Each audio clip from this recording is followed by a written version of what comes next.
Hi friends, Nishad പടിഞ്ഞാറ്റുമുറയാണ്. ദേശീയപാത 66 വികസന പ്രവർത്തനങ്ങളുടെ പുതിയ വീഡിയോയിലേക്ക് നിങ്ങൾക്ക് ഏവർക്കും സ്വാഗതം.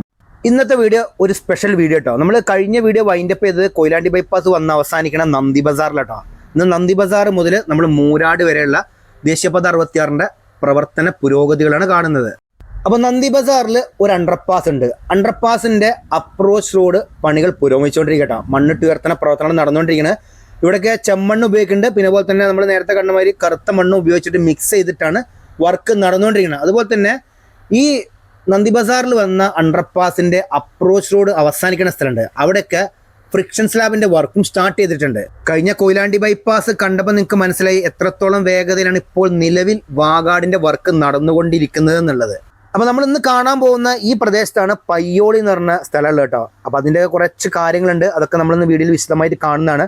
അതുപോലെ തന്നെ ഏകദേശം ഒരു 3 മാസങ്ങൾക്ക് മുൻപാണ് നമ്മൾ ഈ ഭാഗത്ത് വന്നത് കേട്ടോ. അന്നത്തെ വീഡിയോ ഒക്കെ എൻ്റെ യൂട്യൂബ് ചാനലിലുണ്ട്, ഫേസ്ബുക്ക് പേജിലുണ്ട്. യൂട്യൂബ് ചാനലിൽ പ്ലേലിസ്റ്റിൽ മൂരാട് എന്ന് നോക്കിക്കഴിഞ്ഞാൽ നിങ്ങൾക്ക് വ്യക്തമായിട്ട് ഡീറ്റെയിൽസ് കിട്ടുന്നതായിരിക്കും കേട്ടോ. അപ്പോൾ ഇവിടെ കണ്ടൊരു പ്രത്യേകത എന്ന് പറഞ്ഞു കഴിഞ്ഞാൽ കഴിഞ്ഞ പ്രാവശ്യം വന്ന സമയത്ത് ഇവിടുത്തെ സർവീസ് റോഡ് ഒരു 1.5 സർവീസ് റോഡായിരുന്നു കേട്ടോ. വെറും കുണ്ടും കുഴികളായിരുന്നു. പക്ഷേ ഇപ്പോൾ സർവീസ് റോഡിൻ്റെ കാര്യത്തിൽ നല്ല മാറ്റമുണ്ട്. അതെന്താണെന്ന് വെച്ച് കഴിഞ്ഞാൽ ഒരുവിധം എല്ലാ സ്ഥലത്തും സർവീസ് റോഡിൻ്റെ ബീസിൻ്റെ വർക്ക് പൂർണ്ണമായിട്ട് കഴിഞ്ഞിട്ടുണ്ട്. അത് നിങ്ങൾക്ക് ഈ വീഡിയോ കാണുമ്പോൾ തന്നെ ഏകദേശം മനസ്സിലാവും. 2 ഭാഗത്തുമുള്ള സർവീസ് റോഡ് നോക്കിയാൽ നിങ്ങൾ, അതാണ് ഞാൻ പറഞ്ഞത്, ഇതിന് മുൻപുള്ള വീഡിയോസൊക്കെ നിങ്ങളൊന്ന് കാണണം എന്നുള്ളത്. എന്നാൽ മാത്രമേ നിങ്ങൾക്ക് ഈ വീഡിയോകൾ തമ്മിലുള്ള ഒരു ഡിഫറൻസ് മനസ്സിലാവുകയുള്ളൂ കേട്ടോ. അതുപോലെ തന്നെ പല ആളുകളും ഇപ്പോൾ നടക്കുന്ന ദേശീയപാതയുടെ അവസാന ഘട്ട പ്രവർത്തനങ്ങൾ മാത്രമേ കണ്ടിട്ടുള്ളൂ. അപ്പോൾ ഇതിൻ്റെയൊക്കെ ഒരു 2-2.5 വർഷം മുൻപ് എങ്ങനെയായിരുന്നു ഈ പ്രദേശമുള്ളതെന്ന് കാണുന്നുണ്ടെങ്കിൽ നേരെ എൻ്റെ യൂട്യൂബ് ചാനൽ നിഷാദ് പടിഞ്ഞാറ്റുമുറിയിൽ പോവുക. അതിൽ പ്ലേലിസ്റ്റിൽ ഞാൻ ഓരോ ഭാഗങ്ങളും സെപ്പറേറ്റ് ആയിട്ട് കൊടുത്തിട്ടുണ്ട്. അതിൽ നിങ്ങൾക്ക് നോക്കിക്കഴിഞ്ഞാൽ ഫുൾ ഡീറ്റെയിൽസ് ലഭിക്കുന്നതാണ്. അപ്പം നന്ദി ബസാറിൽ വന്ന അണ്ടർപാസിന്റെ അപ്രോച്ചോട് അവസാനിക്കുന്ന സ്ഥലം മുതൽ പിന്നീട് പൂർണ്ണമായിട്ട് 6 വരിപ്പാതയുടെ വീതിയിലുള്ള ടാറിങ് കഴിഞ്ഞിരിക്കുന്നു കേട്ടോ.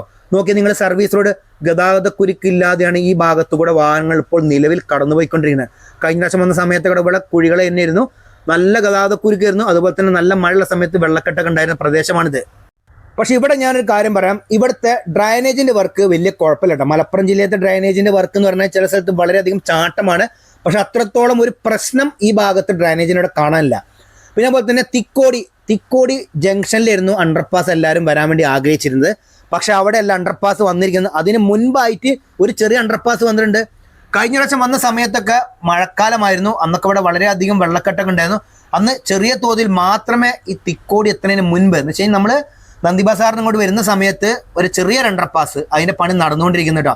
ഇപ്പം എന്തായാലും അതിൻ്റെ പണികളെല്ലാം പൂർത്തീകരിച്ച് കഴിഞ്ഞു. ഒരു ഭാഗത്ത് പൂർണ്ണമായിട്ട് കോൺക്രീറ്റ് വാളുകളാണ് നിർമ്മിച്ചിരിക്കുന്നത്, മറുഭാഗത്ത് ആറി പാനലിന്റെ വർക്കാണ് തുടങ്ങാനിരിക്കുന്നത്. ഇത് വലിയൊരു അണ്ടർപാസ് അല്ല, ചെറിയ അണ്ടർപാസ് ആണ്. കാറ്, ഓട്ടോറിക്ഷ അങ്ങനത്തെ വാൾ മാത്രമേ ഇതിന്റെ അടിഭാഗത്തൂടെ പോവുകയുള്ളൂ. പിന്നെ അതുപോലെ തന്നെ ഇനി കുറച്ച് ഭാഗം ഇതിന്റെ അപ്രോച്ച് റോഡിന്റെ വർക്കാണ് നടക്കാനുള്ളത്. അത് കഴിഞ്ഞിട്ട് പിന്നീട് വീണ്ടും 6 വരിപ്പാതയുടെ വീതിയിലുള്ള ടാറിങ് പൂർത്തീകരിച്ചിട്ടുണ്ട്.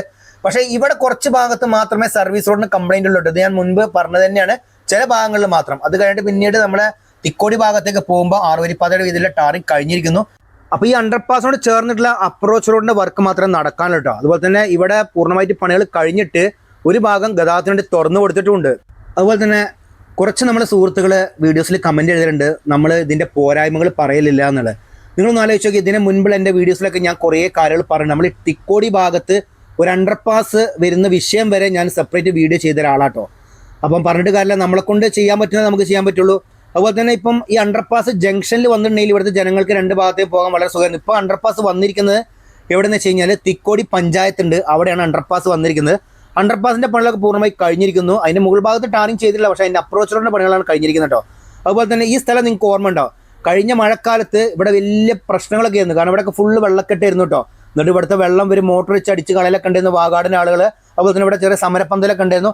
എന്തായാലും ഇപ്പോൾ ഈ ഭാഗത്ത് നോക്കിക്കഴിഞ്ഞാൽ കഴിഞ്ഞ പ്രാവശ്യം വന്നതിനേക്കാളും സർവീസ് റോഡ് നല്ല രീതിയിൽ തന്നെ ടാറിങ് കഴിഞ്ഞിരിക്കുന്നു കേട്ടോ. ഇപ്പോൾ കേരളത്തിലെ ദേശീയപാത 66 പണികൾ ഏകദേശം കുറേ ഭാഗങ്ങൾ പൂർത്തീകരിച്ചുകൊണ്ടിരിക്കുകയാണ്. ഇപ്പോഴും ചില സ്ഥലത്ത് പല പല പ്രശ്നങ്ങളുണ്ട്. അണ്ടർപാസ് വേണം, നടപ്പാത വേണം, ഡ്രൈനേജ് വേണം, അങ്ങനെ കുറേ വിഷയങ്ങൾ. പക്ഷെ ഇതിലൊക്കെ ചിന്തിക്കേണ്ട ഒരു കാര്യം എന്ന് വെച്ച് കഴിഞ്ഞാൽ ഈ വർക്ക് തുടങ്ങുന്നതിന് മുൻപ് ഒരു DPR എന്ന് പറഞ്ഞ പരിപാടി ഉണ്ട്. ആ പരിപാടി എടുക്കുന്ന സമയത്ത് നമ്മളിവിടെയുള്ള സാമൂഹിക പ്രവർത്തകരും അതുപോലെ തന്നെ പൊളിറ്റീഷ്യന്മാർ, കുറേ അങ്ങനത്തെ കുറച്ച് ഉന്നത ആളുകളൊക്കെ വിളിക്കും ഇവർ ഇതിൻ്റെ കാര്യങ്ങൾ സംസാരിക്കാൻ വേണ്ടിയിട്ട്. അന്ന് ഓരോ സ്ഥലത്തും ഇതേമാതിരി വ്യക്തമായിട്ട് ഓരോ കാര്യങ്ങൾ വേണമെന്ന് പറഞ്ഞു കഴിഞ്ഞാൽ അന്നത്തെ സംഭവം ഇന്നിവിടെ നടന്നതിന് പക്ഷെ ഇപ്പോൾ പണികൾ പൂർത്തിയായിക്കൊണ്ടിരിക്കുമ്പോഴാണ് പലരും പല പല കാര്യങ്ങളായിട്ട് മുന്നോട്ട് വന്നുകൊണ്ടിരിക്കുന്നത്. പക്ഷെ ഇതിൽ പോരായ്മകളുണ്ട്. വരേണ്ട സ്ഥലത്തല്ല ചില ഭാഗങ്ങളിൽ അണ്ടർപാസ് വന്നിരിക്കുന്നത്. അത് വലിയൊരു കുഴപ്പം തന്നെയാണ്. കാരണം ജനങ്ങൾ അങ്ങോട്ടും ഇങ്ങോട്ടും പോയിരിക്കുന്ന 2 ടൗണുകൾ ഉണ്ടാവും. ആ ടൗണൊക്കെ വിട്ടിട്ട് അണ്ടർപാസ് വന്നിട്ട് വലിയ കാര്യമൊന്നുമില്ല. കാരണം ജനങ്ങൾക്ക് അത് ബുദ്ധിമുട്ട് തന്നെ ആവുകയുള്ളൂ. പിന്നെ അതുപോലെ തന്നെ ഇപ്പം നമ്മളെ തിക്കോടി അണ്ടർപാസ് കഴിഞ്ഞിട്ട് പിന്നീട് ഒരു അണ്ടർപാസ് വന്നിട്ടുണ്ട്. അത് എവിടെയെന്ന് വെച്ച് കഴിഞ്ഞാൽ പെരുമാൾപുരം എന്ന് പറഞ്ഞ സ്ഥലമുണ്ട് കേട്ടോ. ഇതാണ് പെരുമാൾപുരം. ഈ പെരുമാൾപുരത്ത് അണ്ടർപാസിന്റെ പണികൾ കഴിഞ്ഞിട്ടുണ്ട്. അതിന്റെ ഒരു ഭാഗത്തുള്ള അപ്രോച്ച് റോഡിന്റെ പണികൾ പൂർത്തീകരിച്ചുകൊണ്ടിരിക്കുകയാണ്. ഇനിയും കുറച്ച് ഭാഗത്ത് വർക്ക് നടക്കാനുണ്ട്. അതുപോലെ തന്നെ ഇവിടെയൊക്കെ സർവീസ് റോഡിന്റെ പണികൾ ഇനി നടക്കാണ്ട്. ചില ഭാഗത്ത് മാത്രമേ പൂർണ്ണമായിട്ട് ടാറിങ് കഴിഞ്ഞിരിക്കുന്നുള്ളൂ കേട്ടോ. അപ്പോൾ ഇതാണ് പെരുമാൾപുരം എന്ന അണ്ടർപാസ്. ഇതൊരു ചെറിയ അണ്ടർപാസ് ആണ്. നമ്മൾ നേരത്തെ തിക്കോടി ഭാഗത്ത് കണ്ടില്ലേ, അതേമാതിരി തന്നെ അണ്ടർപാസ് ആണ്. പക്ഷെ അതിനേക്കാളും കുറച്ചും കൂടി ഒരു വലിപ്പം കൂടുന്നു മാത്രം. അതിനോടനുബന്ധിച്ചിട്ട് മറുഭാഗത്തും അപ്രോച്ച് റോഡിന്റെ പണികൾ നടന്നുകൊണ്ടിരിക്കട്ടെ. ഒരു ഭാഗത്ത് മാത്രമേ പൂർത്തീകരിച്ചിട്ടുള്ളൂ. അപ്പോൾ ഇവിടുത്തെ സർവീസ് റോഡ് കുറച്ച് മോശം തന്നെയാണ്. ഞാൻ എല്ലാ സ്ഥലത്തും സർവീസ് റോഡ് നന്നാക്കി എന്ന് പറയുന്നില്ല. എന്നാലും പഴയതിനേക്കാളും വളരെയധികം മെച്ചം തന്നെയാണ് ഇപ്പോൾ ഈ സർവീസ് റോഡ് കൂടെ സഞ്ചരിക്കുന്ന സമയം. ഈ പെരുമാൾപുരത്തും പ്രശ്നം ഉണ്ടെന്ന്. കാരണം മഴക്കാലം വന്നു കഴിഞ്ഞാൽ ഈ ഭാഗത്ത് വെള്ളക്കെട്ടാണ്. അതുകൊണ്ട് ഇവിടുത്തെ ഡ്രൈനേജ് കറക്റ്റായ രീതിയിൽ നിർമ്മിക്കണം എന്ന് പറഞ്ഞിട്ട് ഇവിടെ പ്രതിഷേധമൊക്കെ ഉണ്ടായിരുന്നു. കഴിഞ്ഞ വർഷത്തെ വീഡിയോയിൽ ഞാൻ നിങ്ങൾക്ക് കാണിച്ചതുമാണ്. അപ്പോൾ ഈ പെരുമാൾപുരം അണ്ടർപാസിന്റെ അപ്രോച്ച് റോഡ് അവസാനിക്കുന്ന സ്ഥലം മുതൽ വീണ്ടും 6 വരിപ്പാതയുടെ വീതിയിലുള്ള ടാറിങ് കഴിഞ്ഞിരിക്കുന്നു. ക്രാഷ് ബാരന്റെയും ഡിവൈഡറിന്റെയും വർക്ക് കഴിഞ്ഞിട്ടുണ്ട്. പിന്നെ അതുപോലെ തന്നെ നിങ്ങൾ വലത് ഭാഗത്തുള്ള സർവീസ് റോഡ് നോക്കിയാൽ നിങ്ങൾ കഴിഞ്ഞ ഏകദേശം 2 മാസങ്ങൾക്ക് മുമ്പ് ഈ ഭാഗത്ത് കൂടെ സഞ്ചരിച്ചവർക്ക് അറിയാൻ പറ്റും എത്രത്തോളം ഗതാഗത കുരുക്കായിരുന്നു ഈ റോട്ടിലുണ്ടായിരുന്നത്. കാരണം അത്രത്തോളം കുഴികളുണ്ടായിരുന്നു. ഇപ്പൊ അതൊക്കെ മാറ്റിയിട്ട് ഫുള്ളായിട്ട് ടാറിങ് കഴിഞ്ഞിരിക്കുകയാണ്. പിന്നെ കുറച്ച് ഡ്രൈനേജിന്റെ വർക്കുകൾ ആ ഭാഗത്ത് ബാക്കിയുണ്ട്. അപ്പൊ ഇനി പയ്യോളി ടൗണിൽ വന്ന ഫ്ലൈ ഓവറിന്റെ കാര്യം. ഈ ടൗണിൽ വന്ന ഫ്ലൈ ഓവർ ഇടയെന്ന് വെച്ച് കഴിഞ്ഞാൽ നമ്മുടെ പയ്യോളി ബസ് സ്റ്റാൻഡ് ഉണ്ട്. അതിന്റെ നേരെ മുൻഭാഗത്തിന് അതിന്റെ മുൻഭാഗത്താണ് ഈ ഫ്ലൈ ഓവറിന്റെ അപ്രോച്ച് റോഡ് വന്നിരിക്കുന്നത്. അപ്പോൾ എന്ത് സംഭവം എന്ന് വെച്ച് കഴിഞ്ഞാൽ അതിൻ്റെതായ കുറച്ച് ഗതാഗത കുരുക്കൊക്കെ ആ ഭാഗത്തുണ്ട്. ഇപ്പോഴും നമ്മുടെ ദേശീയപാതയിലത്തെ സർവീസ് റോഡിനെ കുറിച്ച് ചർച്ച നടന്നുകൊണ്ടിരിക്കുകയാണ്. 1 വേ ആണോ 2 വേ ആണോ എന്നുള്ളത്. മലപ്പുറം ജില്ലയിലെ സർവീസ് റോഡ് 1 വേ ആണെന്നുള്ള തീരുമാനമായി കഴിഞ്ഞു. കോഴിക്കോട് ഭാഗത്തും ഏകദേശം അതേ രീതിയിൽ തന്നെ മാർക്കിംഗ് വന്നിരിക്കുന്നത്. പക്ഷേ കാസർഗോഡ് മാത്രമാണ് സർവീസ് റോഡ് 2 വേ എന്നുള്ള രീതിയിൽ ബോർഡുകൾ വെച്ചിട്ടുണ്ട്. അതുപോലെ തന്നെ സർവീസ് റോഡിൽ മാർക്കിങ്ങും ചെയ്തിരിക്കുന്നു. എന്തായാലും എല്ലാ സ്ഥലത്തും പണികൾ പൂർത്തിയായി കഴിഞ്ഞാൽ സർവീസ് റോഡ് 1 വേ ആണോ 2 വേ ആണോ എന്നുള്ള കറക്റ്റ് ഒരു തീരുമാനം വരുന്നതായിരിക്കും. അതുപോലെ തന്നെ ഇപ്പൊ നമ്മുടെ പയ്യോളിയിൽ വന്ന ഫ്ലൈ ഓവറിന്റെ അവിടെ വർക്കുകൾ നടന്നുകൊണ്ടിരിക്കുക കേട്ടോ. അപ്രോച്ച് റോഡിന്റെ വർക്കാണ് നടന്നുകൊണ്ടിരിക്കുന്നത്. ആറി പാനൽ ഫിറ്റ് ചെയ്തുകൊണ്ടിരിക്കുകയാണ്. അതുപോലെ തന്നെ മണ്ണിട്ട് ഉയർത്താൻ വേണ്ടിയിട്ട് ആറി പാനലോട് ചേർന്നിട്ട് ജിയോ കോമ്പോസിറ്റ് ഷീറ്റാണ് ഈ വെള്ള കളർ കേട്ടോ. അതൊക്കെ വിരിച്ചിട്ടാണ് വർക്ക് നടന്നുകൊണ്ടിരിക്കുന്നത്. അപ്പോൾ ഇവിടെ നമ്മൾ നേരത്തെ പറഞ്ഞ മാതിരി ചെമ്മണ്ണും അതുപോലെ തന്നെ കറുത്ത മണ്ണും ഉപയോഗിക്കുന്നുണ്ട്. നമ്മളെ തൃശ്ശൂർ റീച്ചിലും അതുപോലെ തന്നെ എറണാകുളം റീച്ചിലും ഇതേ പരിപാടി തന്നെ കേട്ടോ.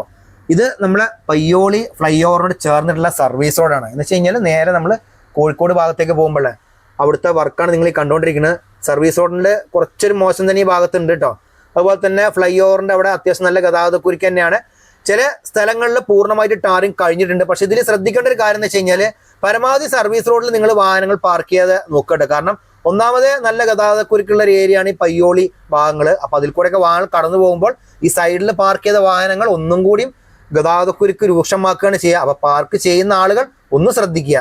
അപ്പൊ കഴിഞ്ഞ പ്രാവശ്യം വന്ന സമയത്ത് ഇതിന്റെ മുകൾ ഭാഗത്ത് ഇനിയും ഗേർഡർ വെക്കാണ്ട്. എന്തായാലും ഗേർഡർ ലോഞ്ചിങ് ഒക്കെ പൂർണ്ണമായി കഴിഞ്ഞിരിക്കുന്നു. അതിന്റെ മുകൾ ഭാഗത്ത് ഡെക്ക് ഷീറ്റ്. പക്ഷെ ഇവിടെ ഡെക്ക് ഷീറ്റ് അല്ല ഉപയോഗിക്കുന്നത്. ഇവിടെ ഉപയോഗിക്കുന്നത് കോൺക്രീറ്റ് സ്ലാബുകളാട്ടോ. എന്ന് വെച്ചാൽ അലുമിനിയം ഡെക്ക് ഷീറ്റ് അല്ല, കോൺക്രീറ്റ് സ്ലാബുകളാണ് ഉപയോഗിക്കുന്നത് ഇവിടെ. ഇവിടെയും അതുപോലെ തന്നെ തൃശ്ശൂർ റീച്ചിനും സെയിം തന്നെയാണ് ഉപയോഗിച്ചുകൊണ്ടിരിക്കുന്നത് കേട്ടോ. അപ്പൊ ഇതാണ് നമ്മളെ ഫ്ലൈ ഓവറിന്റെ അടിഭാഗം. ആ നേരെ കാണുന്നതാണ് ബസ് സ്റ്റാൻഡ് കേട്ടോ. അവിടുന്ന് ബസ് ഇങ്ങനെ ഇറങ്ങുന്ന സമയത്ത് കാരണം സർവീസ് റോഡ് കൂടെ വരുന്ന വാഹനങ്ങൾ നിർത്തി കൊടുക്കേണ്ട ഒരു അവസ്ഥയാണ് വന്നിരിക്കുന്നത്. അത് 2 വേ ആണെങ്കിൽ ഉള്ള ഒരു അവസ്ഥ ആലോചിച്ചാൽ മതി എങ്ങനെയായിരിക്കും ബ്ലോക്ക് ഉണ്ടാവുമെന്ന്. ഇപ്പൊ ഇതാണ് ഡെക്ക് സ്ലാബ് കേട്ടോ. ഈ സ്ലാബാണ് ഇതിന്റെ മുകൾ ഭാഗത്ത് സ്ഥാപിക്കുന്നത്. അപ്പൊ അതിനെക്കുറിച്ച് ഒരു പ്രത്യേക വീഡിയോ ഞാൻ ചെയ്തിട്ടുണ്ട്. അന്നൊക്കെ നമ്മളിത് കാണിച്ചതാണ്. എന്തായാലും വർക്കുകളൊക്കെ അത്യാവശ്യം നല്ല വേഗതയിൽ തന്നെ ഇപ്പോൾ നിലവിൽ ഈ ഭാഗത്ത് നടക്കുന്നുണ്ട്. ഫ്ലൈ ഓവറിന്റെ അടിഭാഗം ഏകദേശം പൂർണ്ണമായിട്ട് ക്ലീൻ ചെയ്തിട്ട് 2 ഭാഗത്തേക്കും വാഹനങ്ങൾ കടന്നു പോകാനുള്ള സംവിധാനമൊക്കെ ഒരുക്കിയിട്ടുണ്ട്. ഇനി ഇതിന്റെ അടിഭാഗത്തൊക്കെ ഡിവൈഡറുകൾ വരുന്നതായിരിക്കും. ഈ സർവീസ് റോഡ് നോക്കിയാൽ നമ്മൾ പയ്യോളി സ്റ്റാൻഡിന്റെ അവിടെ നിന്ന് നേരെ മൂരാട് ഭാഗത്തേക്ക് പോകുക കേട്ടോ. സർവീസ് റോഡിന്റെ വർക്ക് നോക്കിയാൽ നിങ്ങൾ ഇവിടെ പൂർണ്ണമായിട്ട് ടാറിങ് കഴിഞ്ഞിരിക്കുകയാണ്. സർവീസ് റോഡിനോട് ചേർന്ന് ഡ്രൈനേജിന്റെ അവിടെ മാത്രമേ കുറച്ച് പ്രശ്നങ്ങളുള്ളൂ കേട്ടോ. അപ്പോൾ അതിനോടനുബന്ധിച്ചുള്ള വർക്കുകൾ ഇപ്പോഴും നടന്നുകൊണ്ടിരിക്കുന്നുണ്ട്. റോഡിന് കുറുകെയുള്ള കൾവേർട്ടിന് പണി നടക്കുന്നുണ്ട്. അതുപോലെ തന്നെ നമ്മൾ ആറി പാനലോട് ചേർന്നിട്ട് സർവീസ് റോഡിൽ വരുന്ന ഭാഗത്ത് കെർബിന്റെ വർക്ക് ഉടനെ ആരംഭിക്കുന്നതുമാണ്. എന്തായാലും ഇവിടെ കഴിഞ്ഞ് ഡിവൈഡറിന്റെയും ക്രാഷ് ബാരിന്റെയും വർക്ക് കുറച്ച് ഭാഗത്ത് നടക്കാനുണ്ട്. എന്തായാലും പണികളെല്ലാം അവസാന ഘട്ടത്തിലാണ്. പിന്നെ അതുപോലെ തന്നെ ഈ സൈഡിൽ വെച്ച ഭാഗം കണ്ട് നിങ്ങൾ ഒരു മറ്റേ ഫ്രിക്ഷൻ സ്ലാബൊക്കെയാണ് വെച്ചിരിക്കുന്നത്. അതൊക്കെ ഇനി അവിടെ നിന്ന് മാറ്റുമായിരിക്കും. പിന്നെ ഈ ഭാഗത്തുള്ള ഡ്രൈനേജ് നിങ്ങൾ പ്രത്യേകം ശ്രദ്ധിച്ചോ, വലിയ കുലുക്കമില്ല. എന്തായാലും അത് കഴിഞ്ഞിട്ട് ഫുള്ളായിട്ട് വർക്കുകൾ കംപ്ലീറ്റ് ആയിരിക്കണം. കാരണം ഇതിന്റെ അപ്രോച്ച് റോഡ് വന്ന് അവസാനിക്കുന്ന സ്ഥലമുണ്ട്. അവിടുന്ന് അങ്ങോട്ട് പിന്നീട് പൂർണ്ണമായിട്ട് ടാറിങ് കഴിഞ്ഞിരിക്കുന്നു കേട്ടോ. ഇപ്പോഴും ഇതിന്റെ മുകൾ ഭാഗത്ത് മണ്ണിട്ട് നിരത്തുന്ന വർക്ക് നടന്നുകൊണ്ടിരിക്കുകയാണ്. RE പാനൽ ഫിറ്റ് ചെയ്യണ ജിയോ സ്ട്രാപ്പ് ഒക്കെ വെച്ചിട്ടാണ് അതിന്റെ വർക്കുകൾ നടന്നുകൊണ്ടിരിക്കുന്നുണ്ട്. വാഗാടിന് വൈകി ഉദിച്ച ബുദ്ധി എന്ന് ഞാൻ പറയുള്ളൂ. കാരണം വെച്ച് കഴിഞ്ഞാല് ഈ ദേശീയപാത 66 നിർമ്മാണം നടക്കുന്ന സമയത്ത് വെച്ച് കഴിഞ്ഞാൽ 6 വരിപ്പാതയുടെ വൈഡനിങ്ങും അതുപോലെ തന്നെ മണ്ണിട്ട് ഉയർത്തുന്ന പ്രവർത്തനം ടാറിങ്ങും നടക്കുന്ന സമയത്ത് അതിന്റെ 2 ഭാഗത്തുമുള്ള സർവീസ് റോഡ് ഒന്ന് ടാറിങ് പൂർത്തീകരിച്ചിട്ടുണ്ടെങ്കിൽ ഇത്രത്തോളം പ്രശ്നങ്ങൾ ഈ ഭാഗത്ത് ഉണ്ടാവില്ലായിരുന്നു. കാരണം അന്നൊക്കെ ഇതിൽ കൂടെ കടന്നു പോകാന്ന് പറഞ്ഞ ഒരു സാഹസിക യാത്ര തന്നെയായിരുന്നു. ഇപ്പോഴാണ് കുറച്ചൊന്ന് സുഖമായിട്ട് യാത്ര ചെയ്യാൻ സാധിക്കുന്നത്. ഇനിയാണ് അയിനിക്കാട് എന്ന് പറഞ്ഞ സ്ഥലം വരുന്നുണ്ട്. അപ്പൊ അയിനിക്കാട് എന്ന് പറഞ്ഞ ഭാഗത്ത് ഒരു അണ്ടർപാസ് വന്നിട്ടുണ്ട്. അതൊന്നും ഇതിന്റെ തുടക്ക സമയത്ത് ഉണ്ടായിരുന്നില്ല, പിന്നീടാണ് ഇതിന്റെ വർക്ക് ആരംഭിച്ചത്. പെരുമാൾപുരം അണ്ടർപാസും അതുപോലെ തന്നെ നമ്മളെ അയിനിക്കാട് അണ്ടർപാസും ഏകദേശം ഒരേ ടൈമിലാണ് വർക്ക് സ്റ്റാർട്ട് ചെയ്തത്. മിക്കവാറും ഈ അടുത്ത് തന്നെ ഇവിടെ പണികൾ പൂർത്തിയായ 6 വരിപ്പാത ഗതാഗതത്തിന് തുറന്നു കൊടുക്കുന്നതായിരിക്കും. പറഞ്ഞാൽ പൂർണ്ണമായിട്ട് അല്ലെങ്കിലും ഭാഗികമായിട്ട് പല സ്ഥലത്തും ഡൈവേർഷൻ ഉണ്ടാവും. അപ്പോൾ രാത്രി സമയങ്ങളിലൊക്കെ യാത്ര ചെയ്യുമ്പോൾ പ്രത്യേകം ശ്രദ്ധിക്കുന്നുണ്ട്, അപകടപ്പെടാതെ സൂക്ഷിക്കുക. അപ്പോൾ ഇതാണ് അയിനിക്കാട് അണ്ടർപാസിന്റെ പണികൾ കഴിഞ്ഞിരിക്കുന്നു. 2 ഭാഗത്തുമുള്ള അപ്രോച്ച് റോഡിന്റെ ടാറിങ്ങും ക്രാഷ് ബാരിന്റെയും ഡിവൈഡറിന്റെയും വർക്ക് കഴിഞ്ഞിരിക്കുന്നു. അത് കഴിഞ്ഞിട്ട് പിന്നീട് പൂർണ്ണമായിട്ട് ടാറിങ് കഴിഞ്ഞാണ് ഈ അയിനിക്കാട് അണ്ടർപാസിന്റെ പണികൾ തുടങ്ങുന്നതിന് മുമ്പ് ഇവിടെ ഗ്യാപ്പ് ഇട്ടിരുന്നു. ബാക്കി എല്ലാ സ്ഥലത്തും ടാറിങ്ങിന്റെ വർക്ക് പൂർത്തീകരിച്ചില്ല, ഇവിടെ മാത്രം കുറച്ച് ഗ്യാപ്പ് ഇട്ട് കിടക്കുകയായിരുന്നു. ഇപ്പോൾ എന്തായാലും അയിനിക്കാട് അണ്ടർപാസ് പണികൾ പൂർത്തീകരിച്ച് കഴിഞ്ഞു. എന്തായാലും വർക്കുകളൊക്കെ നല്ല വേഗതയിൽ തന്നെ ഈ ഭാഗത്ത് നടന്നിരിക്കുന്നത്. പിന്നെ അതുപോലെ തന്നെ ഇവിടെയൊക്കെ ഫുള്ളായിട്ട് ടാറിങ് കഴിഞ്ഞാണ്. പക്ഷെ ഇവിടെ ഡിവൈഡറിന്റെയും ക്രാഷ് ബാരിന്റെയും വർക്ക് കുറച്ച് ഭാഗത്ത് ഇനി നടക്കാനുമുണ്ട്. ഇത് കഴിഞ്ഞിട്ടാണ് പിന്നീട് ഇരിങ്ങൽ വരുന്നത് കേട്ടോ. അപ്പൊ ഈ അയിനിക്കാട് കഴിഞ്ഞിട്ട് പിന്നീട് കുറെ ഭാഗങ്ങള് കുറെ മുൻപ് തന്നെ ടാറിങ് കഴിഞ്ഞാണ്. അവിടെയൊക്കെ മണ്ണിട്ട് ഉയർത്തിയിട്ടാണ് ആ റോഡ് പോയിരിക്കുന്നത്. നിങ്ങൾക്ക് ഈ ഭാഗം കാണുമ്പോൾ തന്നെ മനസ്സിലാവും എത്രത്തോളം ഹൈറ്റില് ഇവിടെ മണ്ണിട്ട് ഉയർത്തിയിട്ടുണ്ട്. പിന്നെ അതുപോലെ തന്നെ ഇതാണ് ഇരിങ്ങൽ എന്ന് പറഞ്ഞ സ്ഥലം. ഇരിങ്ങൽ എന്ന് പറഞ്ഞ ഭാഗത്തും ഇതേമാതിരി ഒരു അണ്ടർപാസ് പുതുതായിട്ട് പാസ്സായിട്ടുണ്ട്. ഏകദേശം 3 മാസങ്ങൾക്ക് മുമ്പാണ് നമ്മൾ ഈ ഭാഗത്ത് വന്നിട്ടാ. അന്ന് ഇരിങ്ങൽ അണ്ടർപാസിന്റെ വർക്ക് നടക്കാൻ വേണ്ടിയിട്ട് ഇവിടെ കുറച്ച് മണ്ണ് ഇളക്കിയിട്ടുണ്ടായിരുന്നു. പക്ഷെ ഇന്ന് വന്ന സമയത്ത് സത്യം പറഞ്ഞാൽ അത്ഭുതപ്പെടുത്തി. കാരണം അണ്ടർപാസിന്റെ പകുതിയോളം ഭാഗങ്ങൾ പൂർണ്ണമായിട്ട് കോൺക്രീറ്റിംഗ് കഴിഞ്ഞിരിക്കുകയാണ്. മുകൾ ഭാഗത്ത് സ്റ്റീൽ ബൈൻഡിങ് നടക്കുന്നുണ്ട് കോൺക്രീറ്റിങ്ങിന് വേണ്ടിയിട്ട്. അതുപോലെ തന്നെ അണ്ടർപാസിന്റെ അപ്രോച്ച് റോഡിന്റെ പണികൾ നടന്നുകൊണ്ടിരിക്കുകയാണ്. RE പാനലിന്റെ വർക്ക് നടക്കുന്നുണ്ട്. ഇവിടെ ആദ്യം കുറെ ഭാഗം ടാർ ചെയ്ത കേട്ടോ, പിന്നീടാണ് ഇത് കുത്തിപ്പൊളിച്ചിരിക്കുന്നത്.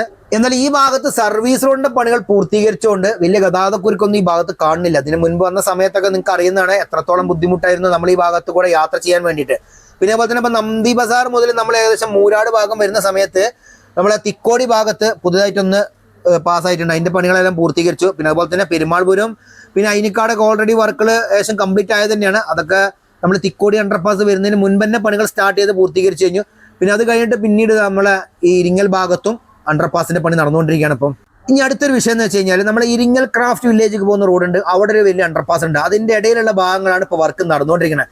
ഇവിടെ കുറെ ഭാഗങ്ങൾ മണ്ണെടുത്ത് താഴ്ത്തിയിട്ട് റോഡിന്റെ പണികൾ പൂർത്തീകരിച്ചിട്ടുണ്ട്. സർവീസ് റോഡിന്റെ പണികളൊക്കെ ശേഷം ഒരു ഭാഗത്ത് പൂർത്തീകരിച്ചിട്ട് ഗതാഗതത്തിന് തുറന്നു കൊടുത്തിരിക്കുന്നു. മറുഭാഗത്ത് ഇതേമാതിരി 3 വരിപ്പാതയിൽ കൂടെയാണ് ഇപ്പൊ നിലവിൽ വാഹനങ്ങൾ കടന്നുപോയിക്കൊണ്ടിരിക്കുന്നുണ്ട്. പണികൾ പൂർത്തീകരിച്ചിട്ടില്ല. ഇവിടെയൊക്കെ വർക്ക് നടക്കാനുള്ളതാണ്. പിന്നെ അതുപോലെ തന്നെ ഈ ഭാഗം ഉണ്ടല്ലോ, ഇവിടെ ഉയർന്ന പ്രദേശമായിരുന്നു, ഇവിടെ മണ്ണെടുത്ത് താഴ്ത്തിയിട്ടുണ്ട്. അപ്പൊ സർവീസ് റോഡ് ഹൈറ്റിൽ കൂടെയാണ് കടന്നു പോകുന്നത് കേട്ടോ. ഇവിടെ ഒരു ഭാഗത്ത് ഇനിയും വർക്ക് നടക്കാനുണ്ട്. കഴിഞ്ഞ മഴക്കാലത്തൊക്കെ ഉണ്ടല്ലോ ഈ ഭാഗത്ത് കൂടെ യാത്ര ചെയ്യുന്ന ആളുകൾ ചെറുതായിട്ടൊന്നുമല്ല അനുഭവിച്ചത്, നല്ല രീതിയിൽ തന്നെ അനുഭവിച്ചിട്ടുണ്ട്. കാരണം വെച്ച് കഴിഞ്ഞാൽ മഴ വന്ന സമയത്താണ് ഈ സർവീസ് റോഡിലുണ്ടായിരുന്ന കുണ്ടും കുഴിയൊക്കെ നന്നായിട്ട് അറിഞ്ഞത്. കാരണം അത്രത്തോളം വെള്ളം കെട്ടിയും ചെയ്തിരുന്നു. പിന്നെ അതുപോലെ തന്നെ യാത്ര വളരെയധികം ദുരിതം തന്നെയായിരുന്നു. ഗതാഗതക്കുരുക്കൊക്കെ നല്ല രീതിയിൽ തന്നെ ഉണ്ടായിരുന്നു. ഇപ്പൊ എന്തായാലും നല്ലൊരു മാറ്റം വന്നതെന്ന് പറഞ്ഞു കഴിഞ്ഞാൽ 3 മാസം കൊണ്ടുള്ള മാറ്റം കേട്ടോ. ഫുള്ളായിട്ട് നമ്മളെ ഈ ഭാഗത്തുകൂടെ കടന്നു പോകുന്ന സർവീസ് റോഡിന്റെ പണികൾ ഏകദേശം ഒരു 80% വാഗാട് പൂർത്തീകരിച്ചിട്ടുണ്ട്. അതന്നെ ഏറ്റവും വലിയ കാര്യം തന്നെയാണ്. പിന്നെ ഇതിൽ എടുത്തു പറയേണ്ട ഒരു കാര്യം എന്ന് വെച്ചാൽ 45 മീറ്റർ വീതിയാണ് നമ്മുടെ ദേശീയപാത 66 നിർമ്മാണം നടന്നത്. പക്ഷേ ചില സ്ഥലത്ത് സർവീസ് റോഡ് നല്ല വീതിയുണ്ട്, എന്നാൽ ചില സ്ഥലത്ത് ഒരു വലിയ വാഹനം കടന്നു പോയാൽ ഒരു ബൈക്ക് പോലും ഓവർടേക്ക് ചെയ്യാൻ പറ്റാത്ത രീതിയിലാണ് ചില ഭാഗത്ത് സർവീസ് റോഡ്. അത് ഈ മൂരാട് തന്നെ നിങ്ങൾക്ക് കണ്ടാൽ മനസ്സിലാവും. ഇതാണ് മൂരാട് കേട്ടോ. മൂരാട് പഴയ പാലം നിലനിർത്തിയിട്ട് പുതുതായിട്ട് 6 വരിപ്പാലം നിർമ്മിച്ചിട്ട് ഗതാഗതത്തിന് തുറന്നു കൊടുത്തിരിക്കട്ടോ.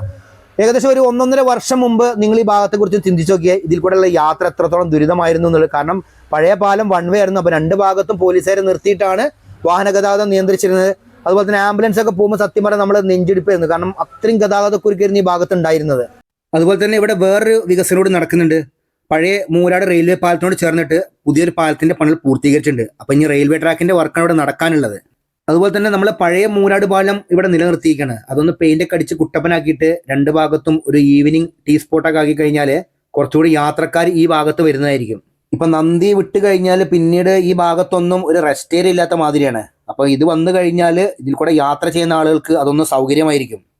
അപ്പോൾ ഇതൊക്കെയാണ് ദേശീയപാത 66 നന്ദി ബസാർ മുതൽ മൂരാട് വരെയുള്ള വർക്കുകളുടെ വിശേഷങ്ങൾ. ഈ വീഡിയോ നിങ്ങൾക്ക് ഇഷ്ടപ്പെടാൻ നിങ്ങൾ മറ്റുള്ളവർക്ക് മാക്സിമം ഷെയർ കൊടുക്കുക, ലൈക്ക് ചെയ്യുക, കമന്റ് എഴുതാൻ മറക്കരുത്. അപ്പോൾ പുതിയൊരു പുത്തൻ വീഡിയോ ആയിട്ട് വരുന്നവരെ നിങ്ങളോട് എല്ലാവരോടും ബൈ.